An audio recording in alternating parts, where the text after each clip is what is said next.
¿Crees que todos los sicarios de Pablo Escobar terminaron muertos o pudriéndose en una cárcel? La realidad es mucho más indignante. Mientras sus víctimas aún exigen justicia, los asesinos más letales del cártel de Medellín hoy disfrutan de jubilaciones doradas.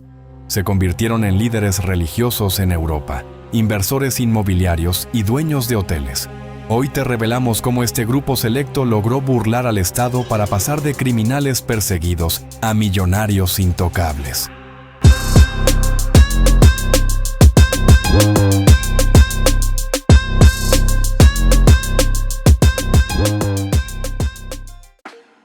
El arete, el cerebro que factura en Europa.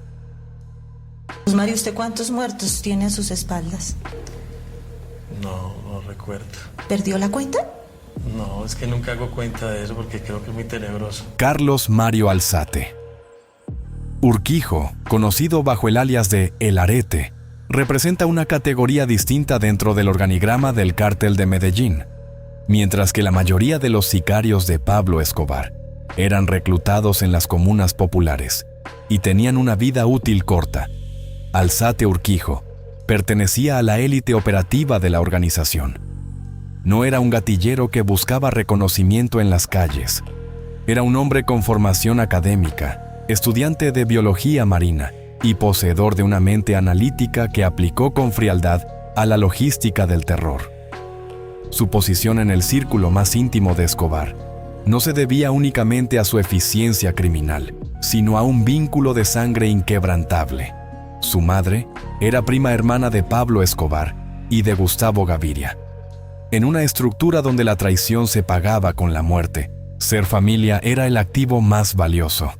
Su rol como cerebro logístico lo alejaba del enfrentamiento directo con la policía, situándolo en la planificación de los golpes más devastadores contra el Estado colombiano.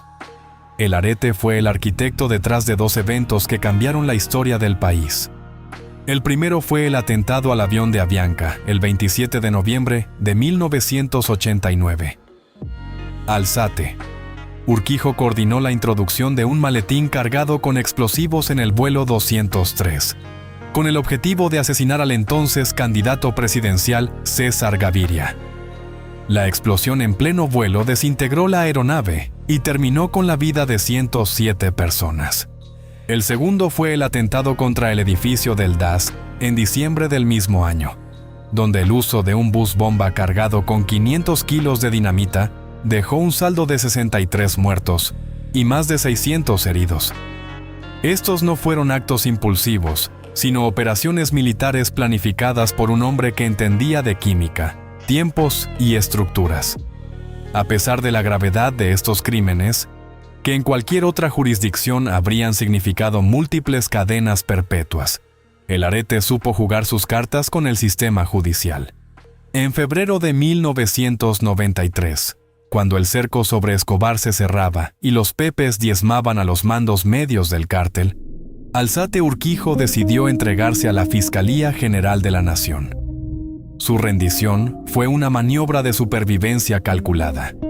Admitió su participación en el atentado de Avianca y el bus del DAS, pero lo hizo bajo un marco legal que le otorgó beneficios excesivos por colaboración y confesión. El resultado fue una condena de apenas 8 años de prisión.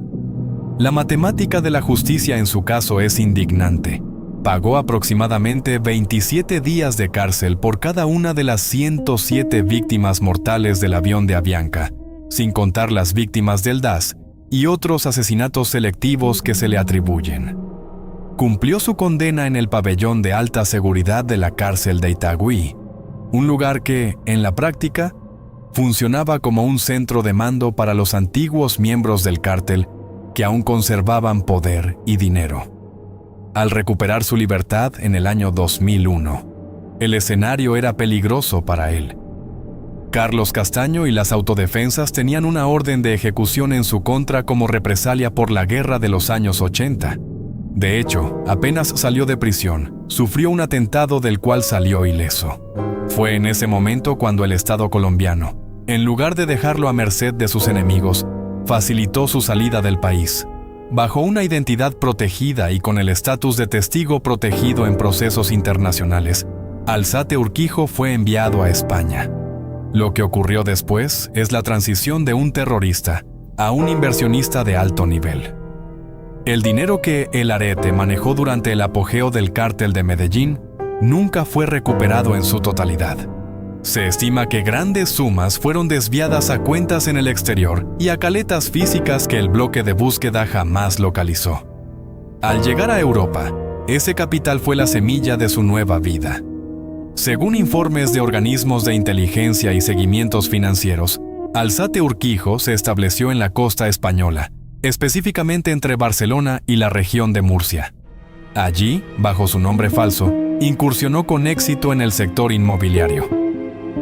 El negocio de los bienes raíces es el mecanismo ideal para el blanqueo de capitales de larga duración. El Arete compra, vende y gestiona propiedades de lujo, locales comerciales y activos inmobiliarios que generan rentas mensuales constantes y legales. Hoy, este hombre vive como un empresario respetable de clase alta. Su día a día no incluye la paranoia de las comunas de Medellín, ni el asedio de los fusiles. Incluye reuniones de negocios, gestión de activos y el disfrute de la infraestructura europea. Maneja un perfil bajo, pero su nivel de gasto y el valor de sus propiedades indican una fortuna sólida y bien administrada. El contraste es absoluto. Mientras en Colombia, el nombre de Carlos Mario Alzate Urquijo es sinónimo de una de las épocas más oscuras y sangrientas. En España es el de un inversionista que factura euros y contribuye a la economía local. Ha logrado comprar el activo más caro del mundo: la invisibilidad. Su lujo actual no es la ostentación ridícula de las cadenas de oro de los años 80, sino la seguridad jurídica, el anonimato y el flujo de caja legal derivado de una fortuna que se construyó sobre los escombros de un avión y el dolor de cientos de familias. El Arete es el testimonio viviente de que, para el cerebro logístico de Escobar, el crimen no solo pagó, sino que le financió una jubilación dorada en el primer mundo. El Mugre, el sicario que encontró el negocio en la fe. Luis Carlos Aguilar Gallego, conocido en el bajo mundo como alias El Mugre, no era un integrante más en la estructura de sicariato del cártel de Medellín. Era un activo estratégico fundamental para la supervivencia de Pablo Escobar. Su perfil se alejaba del sicario común que operaba de forma independiente en las comunas. Aguilar Gallego era un técnico en seguridad y comunicaciones, con una habilidad excepcional para el manejo de motocicletas de alto cilindraje y equipos de radiofrecuencia. Esta combinación de destrezas lo convirtió en la sombra del patrón durante sus años de mayor asedio. Su función principal era garantizar la movilidad y la comunicación del anillo de seguridad más íntimo de Escobar, asegurando que el capo pudiera desplazarse por una ciudad sitiada y coordinar ataques o huidas sin ser detectado por la inteligencia estatal. La lealtad de El Mugre fue probada en los escenarios más críticos. Fue uno de los pocos hombres que acompañó a Escobar durante su estancia en la cárcel de la Catedral en 1991. En este recinto de lujo, Aguilar Gallego no solo cumplía funciones de escolta, sino que actuaba como el jefe de logística interna, organizando desde los suministros básicos hasta los famosos partidos de fútbol y eventos sociales que se celebraban en la prisión.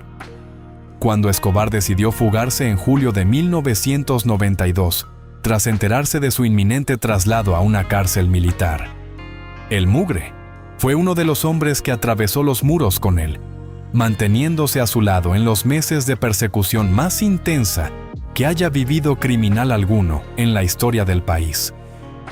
Tras la muerte de Pablo Escobar en diciembre de 1993, el destino de la mayoría de sus lugartenientes fue la muerte sistemática a manos de los Pepes, perseguidos por Pablo Escobar, o la extradición inmediata a los Estados Unidos.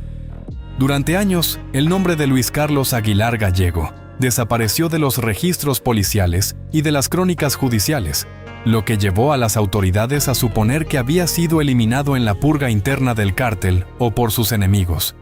Sin embargo, Aguilar Gallego había ejecutado una maniobra de repliegue estratégico que le permitiría sobrevivir y, eventualmente, prosperar, utilizando los recursos financieros acumulados tras años de recolectar vacunas, coordinar laboratorios y gestionar pagos de nóminas criminales.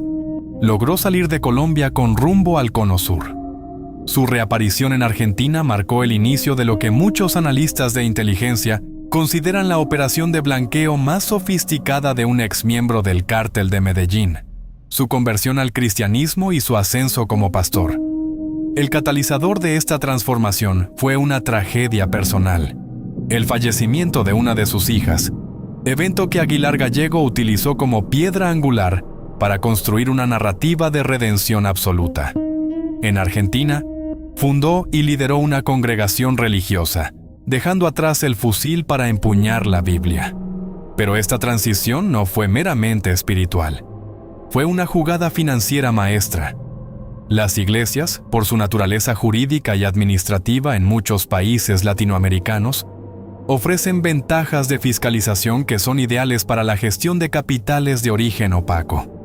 Las estructuras religiosas permiten la recepción de fondos a través de donaciones, diezmos y ofrendas que, al no estar sujetos a los mismos controles que las transacciones comerciales convencionales, facilitan la inyección gradual de dinero en efectivo en el sistema legal. El mugre pasó de administrar el dinero de las extorsiones del cártel a administrar los recursos de una comunidad de fieles. Esta actividad le permitió legalizar su estancia en el extranjero y crear una red de soporte que le garantizó un flujo de ingresos constante y, lo más importante, legítimo ante los ojos del Estado. Con esta plataforma consolidada, Aguilar Gallego dio el salto final hacia Europa, específicamente a España. Actualmente, el antiguo sicario reside en la región de Murcia, España, donde oficia como líder de una comunidad religiosa bajo su nueva identidad. Vive en un entorno de seguridad y confort que contrasta violentamente con las condiciones de vida de las víctimas que dejó en Medellín. Su nivel de vida es estable. Disfruta de la infraestructura del primer mundo, acceso a servicios de salud de élite y una seguridad personal que el Estado español le proporciona de manera indirecta a través de la paz pública. Se mueve en una comunidad que desconoce su pasado como el hombre que coordinaba la logística de muerte del cártel más sangriento del siglo XX. El contraste económico es el punto más indignante de su historia. El mugre no vive en la austeridad que predica. Sus ingresos, derivados de su posición como pastor y de las caletas o ahorros que logró poner a buen recaudo y lavar a través de su estructura religiosa, le permiten una vida de clase media alta en el Mediterráneo. Es un hombre que supo transformar el capital del narcoterrorismo en un activo espiritual rentable. Cambió el control de las laderas de Medellín por el control de un púlpito en España, asegurando que sus años dorados se financien con los restos de una fortuna que se construyó sobre la sangre de oficiales de policía y civiles inocentes. Aguilar Gallego es el ejemplo de cómo la fe puede ser utilizada como el vehículo definitivo para la impunidad financiera. La Quica. Los millones detrás de una cadena perpetua.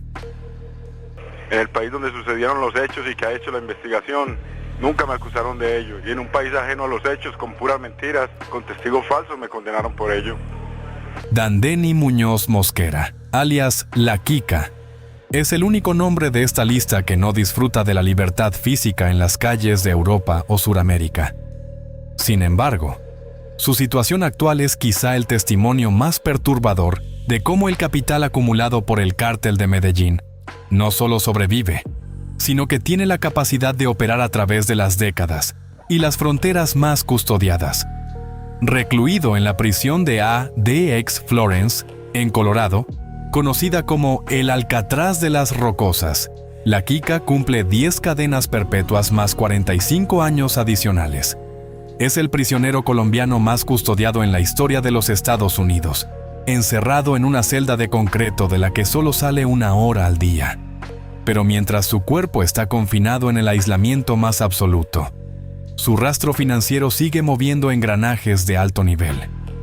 La Kika no fue capturado en medio de un operativo militar en las selvas de Colombia, sino en el barrio de Queens, en Nueva York, en septiembre de 1991. En ese momento, solo se le acusaba de ingresar ilegalmente al país con documentos falsos. Sin embargo, la justicia estadounidense rápidamente lo vinculó con la explosión del vuelo 203 de Avianca, alegando que él había sido el ejecutor material bajo las órdenes directas de Pablo Escobar. A diferencia de otros miembros del cártel que negociaron penas cortas o beneficios de protección de testigos, Muñoz Mosquera se convirtió en el objetivo principal de la justicia federal, que necesitaba una victoria ejemplarizante contra el narcoterrorismo.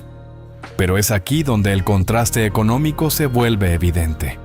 Un sicario de origen humilde, proveniente de una familia de 15 hermanos en una de las comunas más pobres de Medellín, ha logrado sostener durante más de 30 años una defensa legal que ha costado millones de dólares.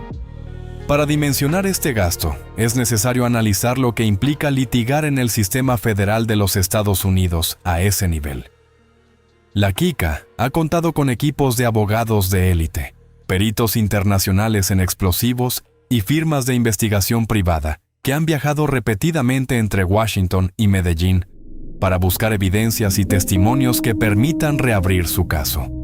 El costo por hora de un abogado criminalista de este calibre oscila entre los $500 y los $1,000.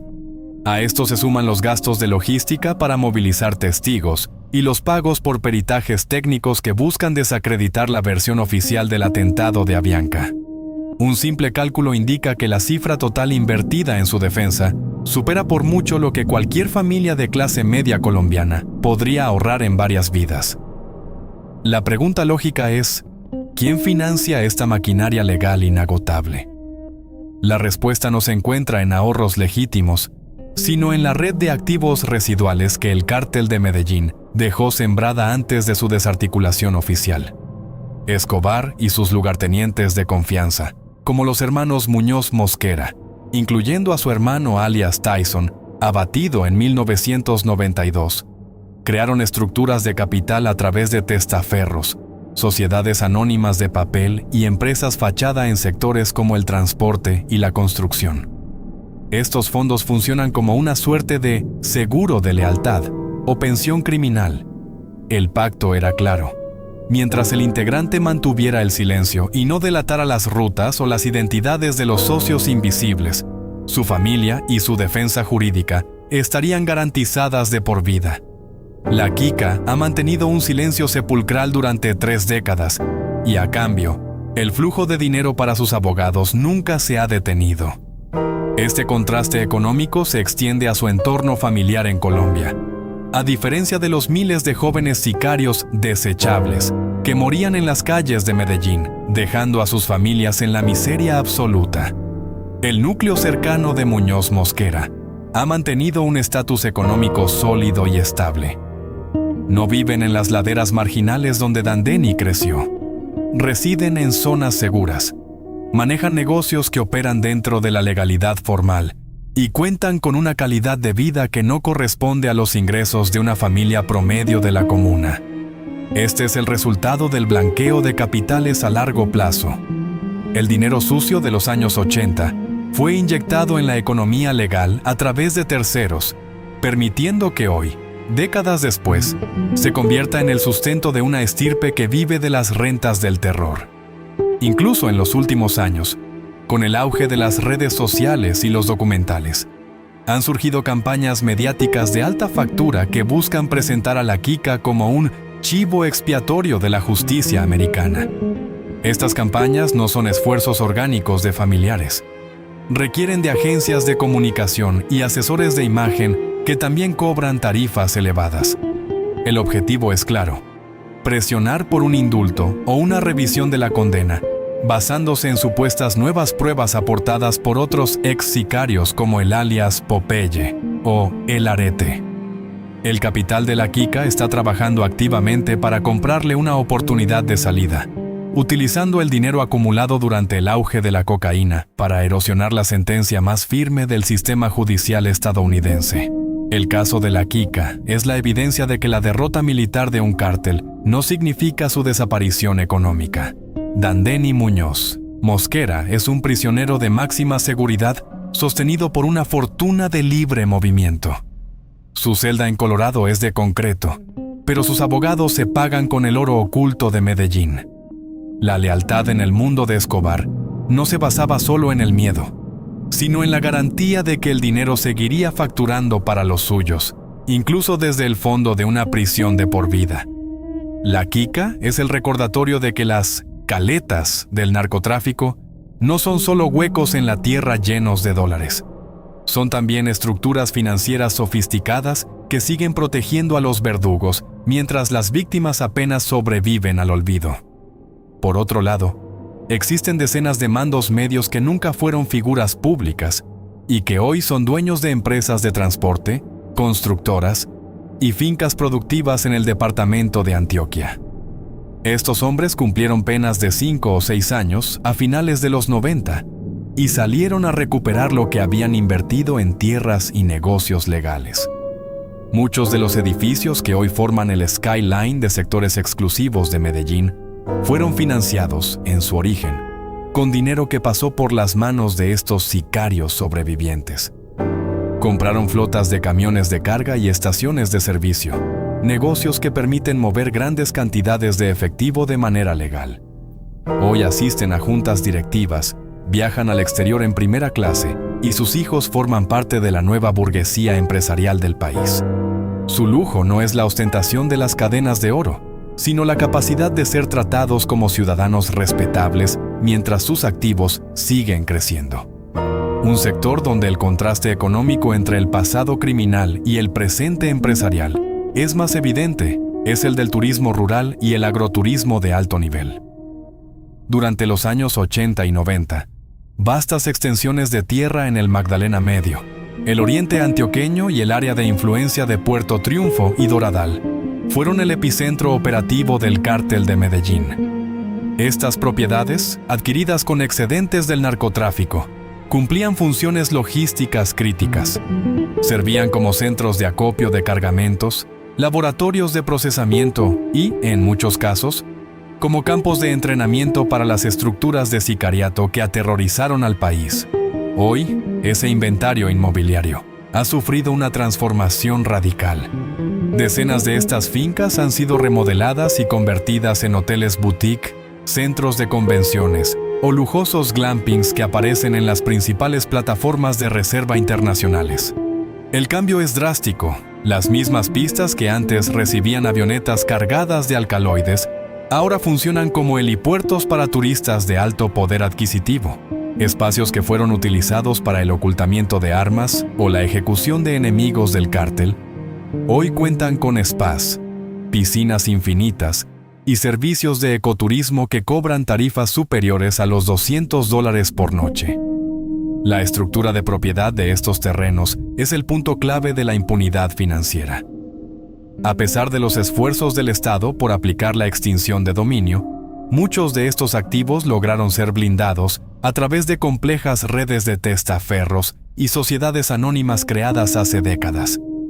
En numerosos casos, los propietarios reales detrás de estas empresas turísticas son familiares directos de antiguos sicarios o los mismos exmandos medios que, tras cumplir penas mínimas en los años 90, regresaron a reclamar sus inversiones. Han aprovechado el auge del turismo en regiones como Guatapé o el Magdalena Medio para legalizar sus capitales, inyectando dinero en infraestructura hotelera que hoy genera rendimientos netos y legales. Esta transición representa el triunfo final de la estrategia de infiltración de capitales ideada por Escobar y sus socios. Integrar el dinero del narcotráfico de forma tan profunda en la economía formal del turismo y el agro, que intentar extraerlo hoy supondría un colapso económico para las regiones que dependen de estos empleos y servicios. Los antiguos sicarios ya no necesitan esconder sus dólares en caletas bajo tierra. Ahora los facturan legalmente a través de datáfonos en sus recepciones hoteleras, consolidando un estatus de empresarios respetables, mientras las víctimas originales de esos mismos predios han sido borradas de la narrativa comercial.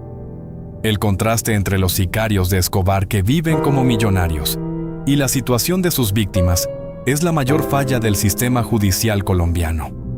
Hombres como el Arete y el Mugre lograron lo que Pablo Escobar siempre quiso: disfrutar de la fortuna sin ser perseguidos. Ellos entendieron que la clave no era pelear contra el Estado, sino comprar su salida y reubicarse donde nadie los conociera.